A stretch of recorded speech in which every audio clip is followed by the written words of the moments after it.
독박이라는 단어 들어보셨죠? 독박. 저 독박이 사실 설교 준비하기 전까지 저 이게 어디서 유래했는지 사실 몰랐습니다. 근데 검색해 보니까 화투에서 고스톱에서 패배자가 다른 사람들의 목까지 다 뒤집어 쓰는 벌칙을 독박이라고 말한다고 하더라고요. 네. 제가 이거를 일찍 알았으면은 설교 제목을 안 했을 텐데 너무 늦게 이 뜻을 알게 돼서 먼저 좀 양해를 구하겠습니다. 요즘 독박이라는 말을 많이 씁니다. 네. 독박육아라고 많이 들어보셨을 겁니다. 독박육아. 부모 중 한 사람이 배우자의 도움 없이 혼자 전적으로 양육이나 집안일을 전담하는 상황을 독박육아라고 이야기를 하죠. 그러니까 부정적인 단어로 쓰입니다. 긍정적인 단어로 쓰이진 않아요. 예. 또 독박 투어라고 TV 프로그램 본 적 혹시 있으신가요? 예. 저는 개인적으로 본 적은 없지만 여행을 하면서 게임을 통해 진 사람이 전체 경비를 혼자 부담하는 내용을 독박 투어입니다. 독박이라는 말이 오늘날 이렇게 좀 많이 쓰여지고 있습니다. 네, 계속해서 말씀드리지만 긍정적으로 쓰이기보다는 부정적으로 더 많이 사용이 되어져요. 조별 과제를 독박 썼다, 힘든 일을 혼자 독박 써서 했다 등. 독박을 싫어하는 이유는 다른 게 아니에요. 독박 쓰면 신체적으로도 정신적으로도 힘들기 때문에 독박을 안 좋아합니다. 조별 과제 혼자 하면은 시간도 써야 되고, 그러면 내 체력도 써야 되고, 거기에 내 마음도 써야 돼요. 그렇죠? 그러니까 정신적으로 힘든 거예요. 또 친구들과 뭐 사 먹으러 하는데 내기에 져가지고 내가 독박 써가지고 그걸 다 내줘요. 그러면은 물질로도 손해예요. 그러니까 뭐든 손해가 되니까 하기 싫은 거예요. 초등학교 때 이런 경험 다들 있을 것 같아요. 선생님이 종례하고 나서 갑자기 그 분위기를 잡는 거예요. 그러고 나서 하는 말이 다 눈을 감으래요. 그 다음에 어떠한 잘못을 한 사람 조용히 손들어 라고 하는 거예요.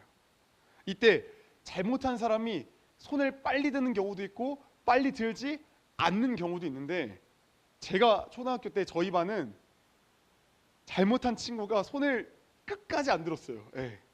여러분, 끝까지 안 들면은 이 반 분위기가 어떻게 될까요? 일단은 선생님은 호락호락 넘어가지 않습니다. 일단은 첫 번째는 전체 손들어. 그리고 몇 분 지나서 안 나오면은 전체 책상 위로 올라가. 그리고 또 그 다음 마지막 단계는 의자 들고 손들어. 이 최종 단계까지 갑니다. 이때 누구라도 좀 독박을 쓰면 좋겠는데, 독박을 쓰려 합니까? 안 쓰려 합니까?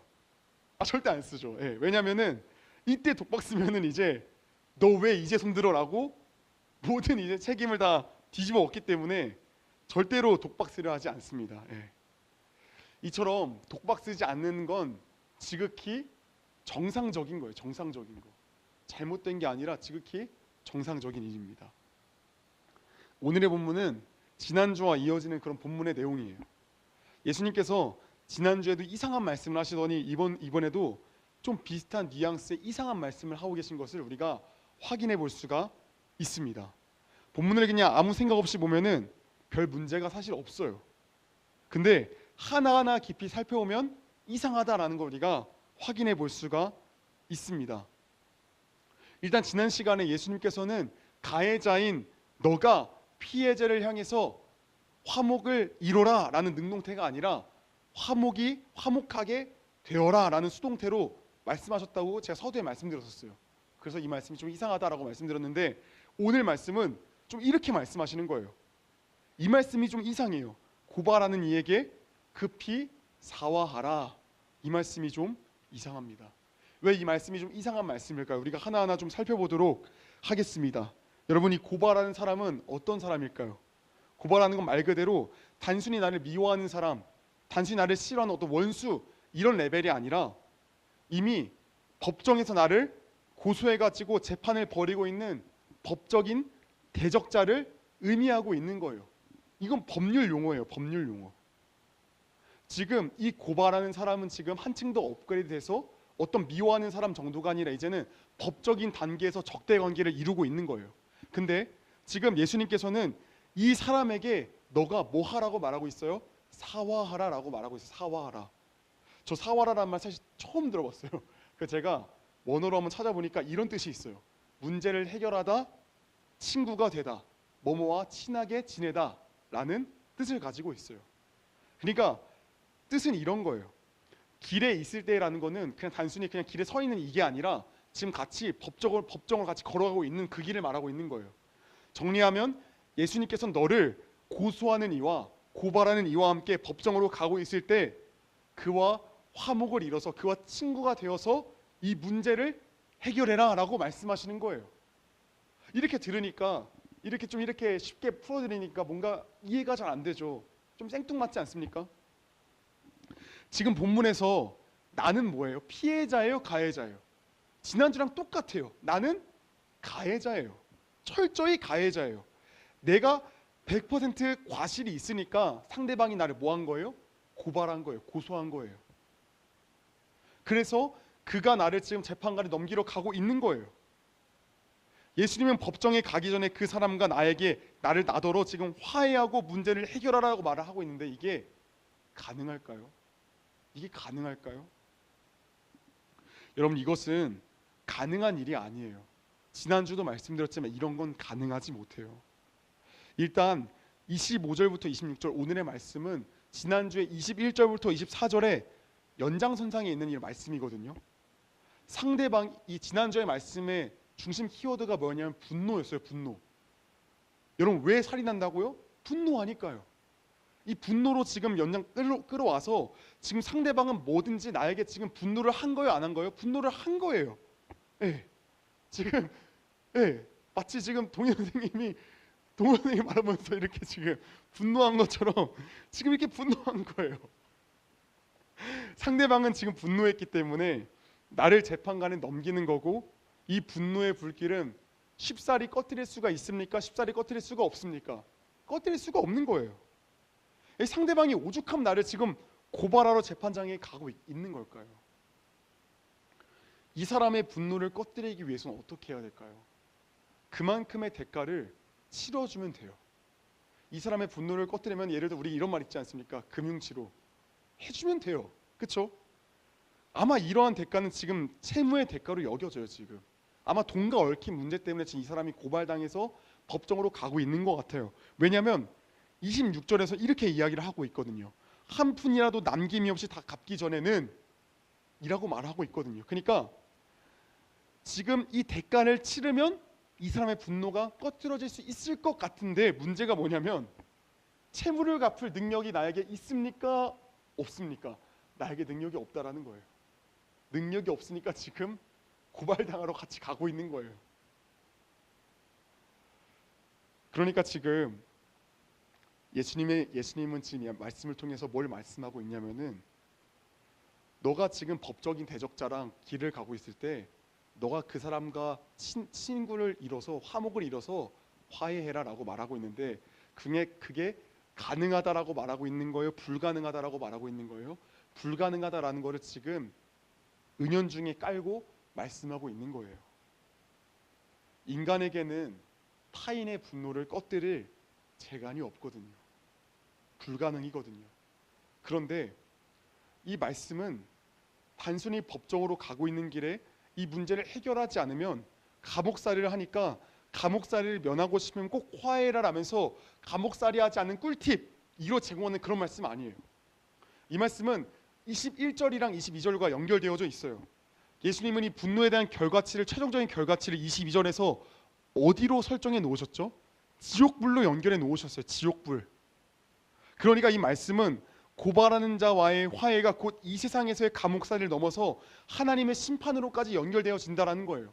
그러니까 너가 법정으로 가는 길에 그 사람과 화해하지 않으면은 너 지옥불까지 가게 된다라고 지금 이야기를 하고 있는 거예요.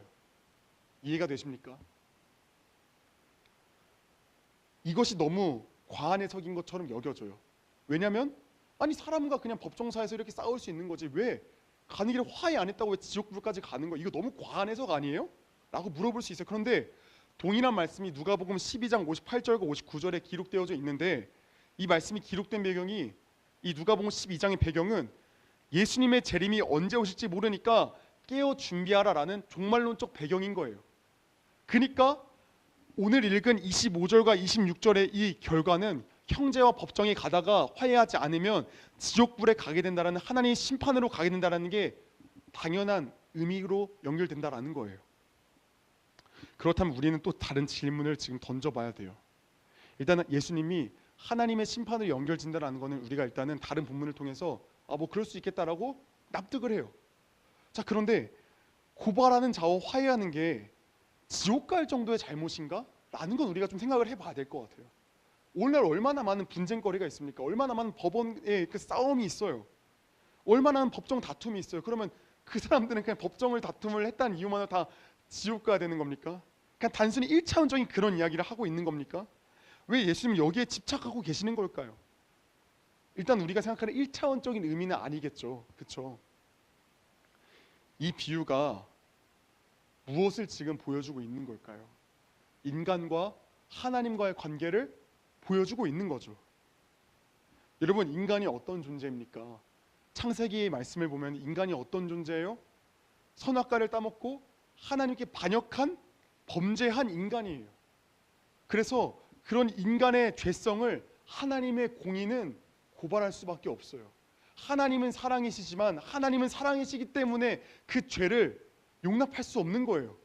그래서 그 죄를 고발하시는 거예요. 누가요? 하나님이 고발하시는 거예요.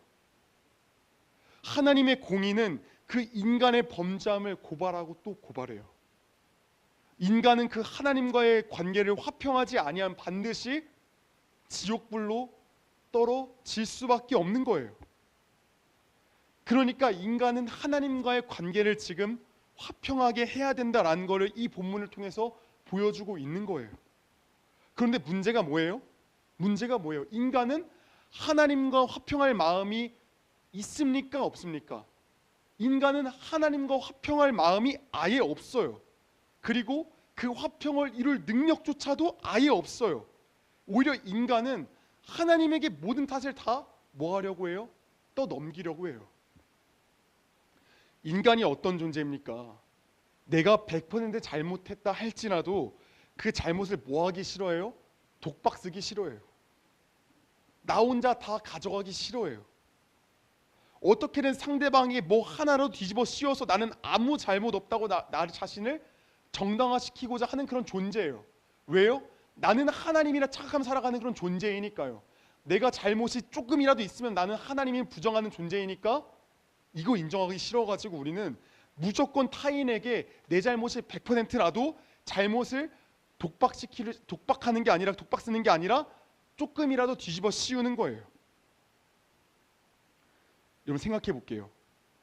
여러분 인간은 범죄하고 나서부터 사실 이런 존재였어요. 왜냐하면 아담과 하와가 선악과를 따먹었어요. 그때 이 아담과 하와가 자신들의 벗은 몸을 보고 부끄러웠어요. 그래서 무화과나무 잎을 가리고 하나님이 두려워서 어디로 숨었어요? 나무 뒤로 숨었어요. 근데 그때 하나님이 그들을 찾으셨어요. 그때 아담이 뭐라 말합니까? 아담이 뭐라 말해요? 이렇게 말을 하는 거예요. 하나님이 주셔서 나와 함께 하신 이 여자가 선악과를 줘서 제가 먹은 겁니다.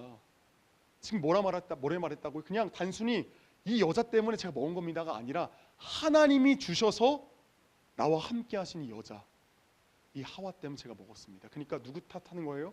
하나님 탓하고 있는 거예요. 아담은 자신의 잘못을 독박 씁니까? 독박 쓰지 않습니까? 독박 쓰지 않는 거예요. 얘 때문이에요. 하나님 때문에. 시작부터 존재가 그래요. 그럼 또 지나가 보겠습니다. 출애굽 이스라엘 백성들이 1세대가 이제 약속의 땅 가나안 땅에 도착을 해서 정탐꾼을 보내죠. 그렇죠? 그 정탐꾼이 갔다가 돌아왔는데 좋은 소리 합니까? 나쁜 소리 합니까? 나쁜 소리예요. 저들에 비하면 우리는 메뚜기가 같다 나쁜 소리예요. 그때 백성들이 어떻게 반응해요? 하나님은 왜 우리를 여기까지 인도해서 우리를 죽이려는 겁니까? 이럴 바에 애굽에 돌아가는 게 낫겠습니다. 자신들의 불신앙을 덮으려고 하나님의 선하심에 독박 씌우는 거예요. 하나님이 문제입니다. 우리는 아무 잘못 없어요. 하나님이 문제입니다. 인간은 이렇게 하나님과 화평할 마음이 있습니까? 없습니까? 화평할 마음이 하나도 없어요. 그럴 능력도 없고 오히려 가만히 있으면 중간이라도 갈 텐데 하나님에게 모든 탓을 다 돌려버리는 게 바로 우리의 존재예요. 여러분 우리의 삶을 돌아보면 어떠합니까? 보이는 사람과의 그 관계에서 우리는 내 잘못이라 인정을 합니까? 아니면 나는 아무 잘못 없다고 다른 사람에게 탓을 돌리려 합니까? 우리는 다른 사람과의 관계관에서 내 잘못이라고 사실 잘 인정하고 싶지 않아요. 머리로 내 잘못이라고 인정이 돼도 솔직히 그거 인정하기 좀 별로입니다. 솔직히 어떻게든 돌려가지고 조금이라도 내 책임을 저 사람에게 넘겨주고 싶어요. 난 독박 쓰기 싫어해요. 여러분 보이는 사람과의 관계도 그러한데 보이지 않는 하나님에게는 그럼 어떠할까요? 보이지 않는 하나님에게는 어떠할까요? 우리는 이 말씀에서처럼 고발하는 자와 함께 길에 있을 때 급히 사화하라라는 이 말씀 가운데 우리는 지킬 수가 없는 거예요. 불가능이에요. 그래서 우리는 우리의 범죄함으로 말미암아 지옥 형벌에 처해질 수밖에 없는 거예요. 이 예수님 말씀에 너희가 그렇게 화해하지 않으면 감옥에 던져진다라고 말하잖아요. 그렇죠? 예수님 말씀처럼 우리는 죄의 감옥에 던져져서 할 수 있는 것이라고는 아무것도 없어요. 우리는 우리의 죄에 대해 값을 지불할 능력도 없어요. 영원토록 우리는 그 죄의 감옥 가운데 갇혀 살 수밖에 없는 거예요. 이 세상을 살아가는 가운데서도 이 죄의 감옥 가운데 우리가 살아가니까 얼마나 인생이 고통스러울까요? 왜요? 범죄한 인간들끼리 모여 살아가다 보면 마음 상하는 일이 무조건 있어요. 무조건. 그런데 이런 일들 속에서 누군가의 일반적인 잘못이 있을 수 있지만 되게 뭐예요? 되게 쌍방이에요. 너도 잘못했고 나도 잘못했고 되게 마음은 다 쌍방이에요. 손뼉이 마주치니까 소리가 나는 것처럼 되게 쌍방 잘못이라 다툼이 일어나요. 그런데 서로의 잘못을 인정합니까? 서로의 잘못을 인정합니까?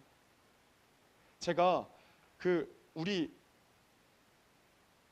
영어 유치부 애기들 싸우면은 막 이렇게 한 번씩 이렇게 혼내거든요. 그러면은 참 재밌는 게 둘 다 똑같이 잘못했는데 항상 바라는 게 뭐냐면은 얘가 잘못했어요라고 말해요.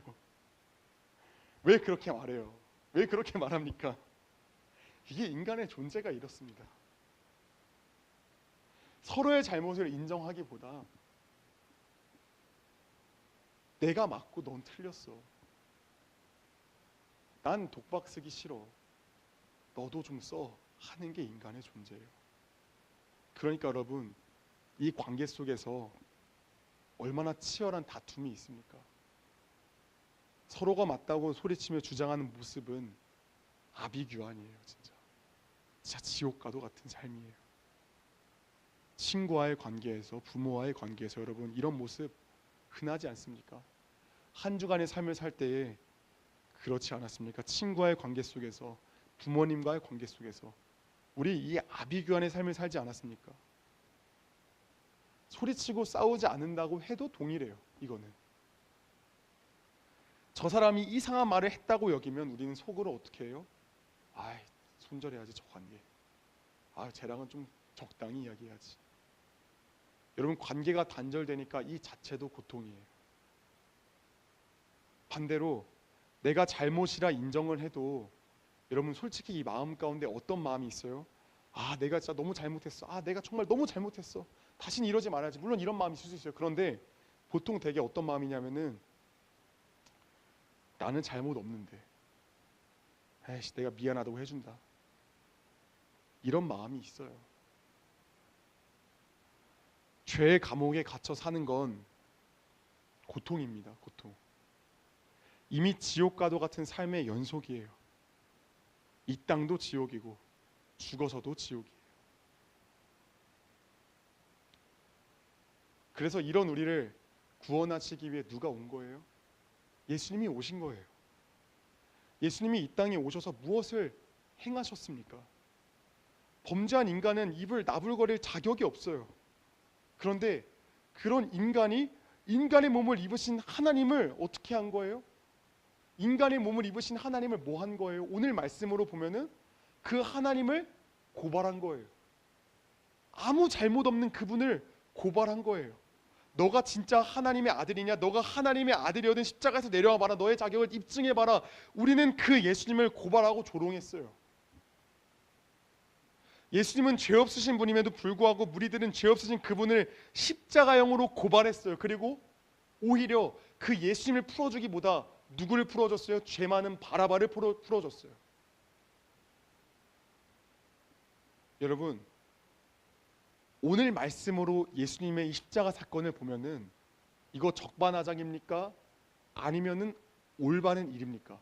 이거 적반하장이에요. 예수님 말씀하실 때는 너가 길을 갈 때, 법정으로 길을 갈 때에 너를 고발하는 이와 사화해라라고 말씀하셨어요. 그와 화평이나 화목을 이뤄라라고 말씀하셨어요. 그렇죠? 근데 그 말씀대로 이 십자가 사건을 보니까 오히려 고발하고 조롱하는 이가 누구예요? 범죄한 인간들이에요. 오히려 고발당하는 이는 진짜 죄 없는 예수님이에요. 여러분, 적반하장식으로 고발하는 인간들을 예수님 진멸해도 돼요.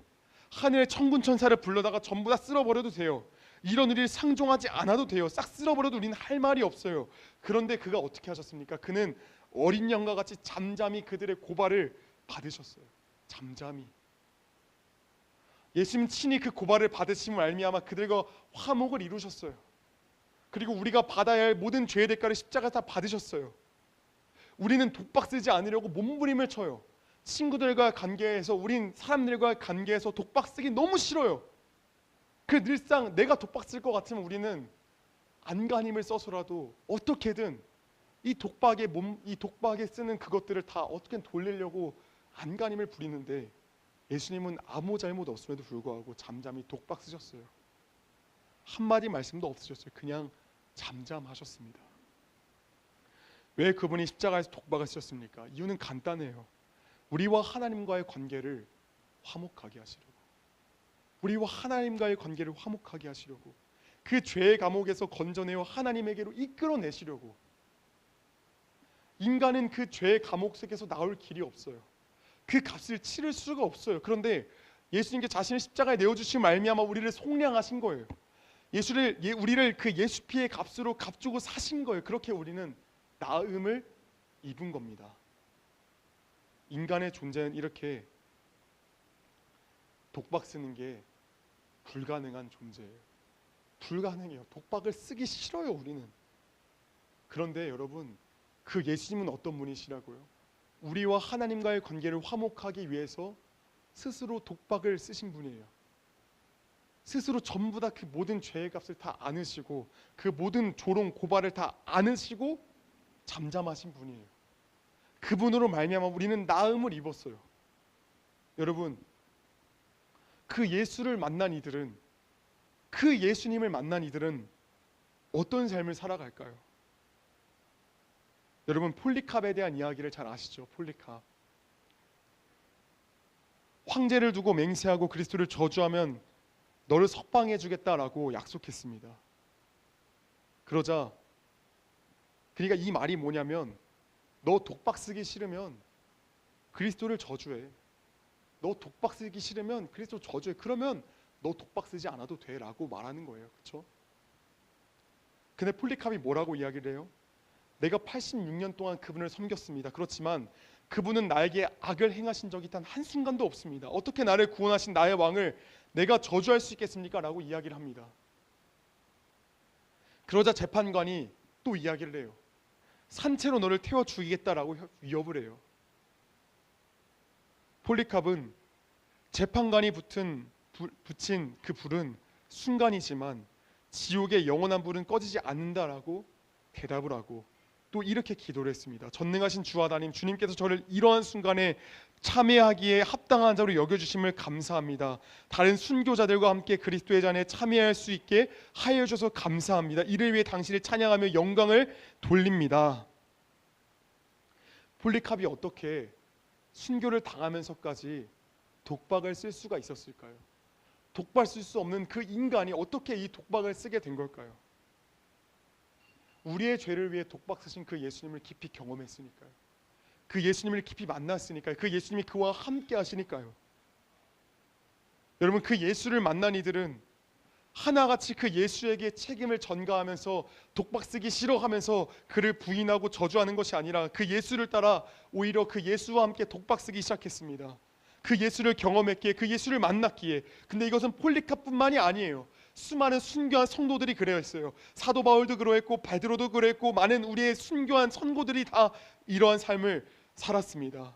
사랑하는 여러분, 우리는 그 예수를 만났습니까? 우리는 그 예수를 우리는 얼마나 압니까? 나의 죄를 위해 독박 쓰신 그 예수를 우리는 얼마나 알고 있습니까? 우리는 그 예수를 알지 못한 날마다 우리는 날마다 독박 쓰기 싫어해서 그 예수에게 모든 것들을 다 떠넘기고 우리는 나를 위해 살아가지 않습니까? 우리는 그렇게 살아가면서 나 자신이 그리스도인이라 말하며 살아가지 않습니까? 우리는 그 예수를 알기를 갈망하며 추구해야 합니다. 우리는 그 예수님의 앞에 나아가 은혜를 갈망해야 합니다. 예수님께 그 예수님을 알게 해달라고 우리는 몸부림쳐야 됩니다.